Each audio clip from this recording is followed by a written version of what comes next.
পারলে রিও ওমরের বান্ডিল দেখান। Rio Omar, Rio Omar, Rio Omar. হ্যাঁ, মনে পড়েছে, টিকটকার রিও ওমর। চলো দেখা যাক আমার কাছে আছে নাকি।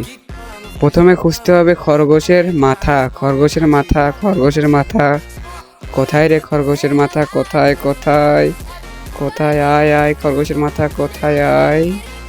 এই তো পেয়ে গেলাম খরগোশের মাথা। এবার খুঁজতে হবে রিও ওমরের বডি, সেটা হলো সিজন 8। সিজন 8 কি আমার কাছে আছে? চলো দেখা যাক আছে নাকি। কোথায় রে সিজন 8? কোথায় থাকিস? থাকিস প্লেস, থাকিস। কোথায় রে সিজন 8? কোথায় কোথায় কোথায় কোথায়? এই তো পেয়ে গেলাম সিজন 8। এবার খুঁজতে হবে রিও ওমর ভাইয়ের প্যান। কোথায় রে প্যান? কোথায় কোথায় কোথায় রে প্যান? কোথায় কোথায়? আয় আয় আয় কোথায় রে প্যান? রিও ওমরের প্যান কোথায় কোথায়? আয় রে ভাই, এই তো পেয়ে গেলাম রিও ওমর ভাইয়ের প্যান। আর পায়ে তো পরানোই আছে সাদা জুতো। গাইস, রিও ওমর ভাইয়ের বান্ডিল দেখার আগে তোমরা ভিডিওতে একটা লাইক আর একটা সাবস্ক্রাইব করে দিও প্লিজ। সবাই লাইক সাবস্ক্রাইব করে দিও।